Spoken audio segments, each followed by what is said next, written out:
Hello dear, welcome once again.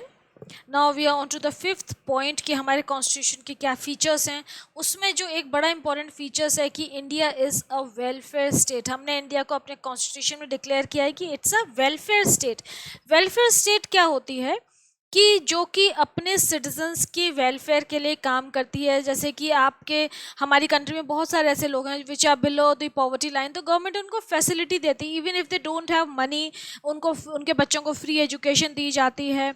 Calamity के time पे government help करती है बहुत सारे लोगों की, है ना। उस समय गवर्नमेंट नहीं देखती कि कोई अमीर है या गरीब है। जैसे कहीं फ्लड्स आ रहे हैं या अर्थक्वेक हो रहा है तो फ्री सर्विसेज प्रोवाइड करती है गवर्नमेंट। आपको सिक्योरिटी देती है, प्रोटेक्शन देती है, हेल्प आउट करती है।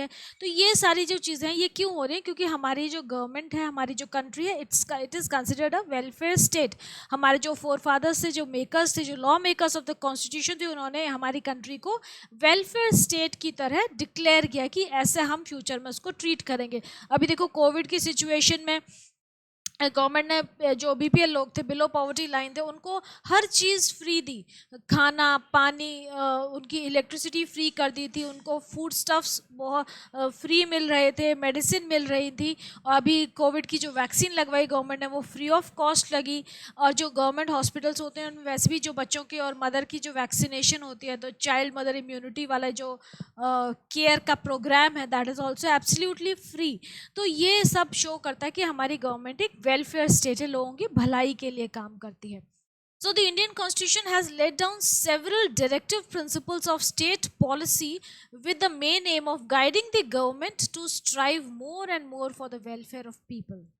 Directive principles of state policy जो हैं वो ये इंश्योर करते हैं, उन्होंने ऐसे कुछ रूल्स बना रखे हैं हमारे जो एडमिनिस्ट्रेटर्स हैं उनके लिए कि आप लोगों की वेलफेयर के लिए काम करिए।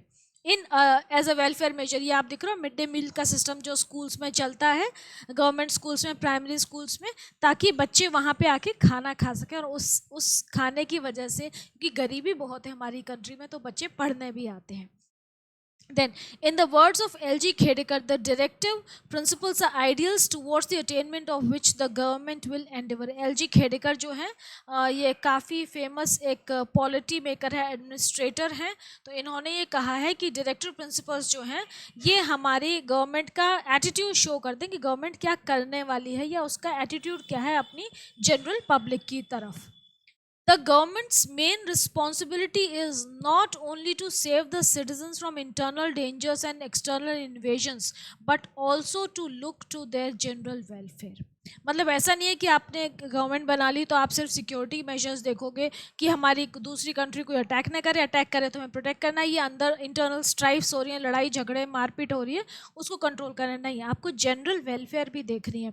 मतलब कि एक तो distribution, government tries to go for equitable distribution of wealth, सबके लिए जॉब हो, वेल्थ कहीं एक्यूमुलेट ना हो पाए अनफेयर मीन्स से। हाँ भाई, जो रिच हैं, जो ढंग से बिजनेस करें, वो बात अलग है।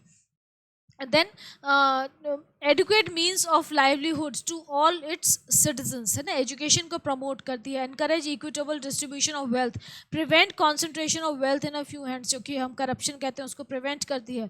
Look after the health of citizens, provide employment to everybody, promote agriculture, किसानों को तो गवर्नमेंट कितने सारे एड्स देती है, उनके लिए बिजली फ्री होती है क्योंकि वो इरीगेशन में जो यूज़ करते हैं ट्यूबवेल्स वगैरह, तो दे डोंट हैव टू पे फॉर द इलेक्ट्रिसिटी बिल। बहुत सारी सीड्स उनके फ्री देते हैं, तो एग्रीकल्चर को बहुत प्रमोट करती है गवर्नमेंट। फिर उनके जो प्रोडक्ट्स होते हैं उनको सेल करने में हेल्प करती है। कॉटेज इंडस्ट्रीज़ को प्रमोट करती है। कॉटेज इंडस्ट्रीज़ क्या होती है? जो छोटी छोटी इंडस्ट्रीज़ जो घरों में चलती हैं ना, जैसे कि पापड़ बनाना हो गया, मसाले की पैकिंग हो गई, आजकल तो पेंसिल की पैकिंग है, या साड़ीज़ का बिजनेस होता है, छोटे छोटे जो हम घरों में लेडीज़ कर लेती हैं। And encourage international cooperation etcetera. तो ये सारे काम जो हैं ये भी गवर्नमेंट के ही हैं। Government is responsible for providing all these facilities to all the citizens of India. So that's it. अब हम नेक्स्ट लेक्चर में नेक्स्ट टॉपिक कवर करते हैं, but do share it with your friends and do subscribe to the channel and like it if you like the video. अभी मेरे ख्याल से आपका सिलेबस आगे निकल गया है, लेकिन फिर भी ये आपके हेल्प करेगा। हाफ ईयरली एग्जाम्स जो होंगे उसमें ये हेल्प करेगा। मैं जल्दी से जल्दी आपका सिविक्स का पोर्शन ख़त्म करने की कोशिश करें। Okay, take care, all the best.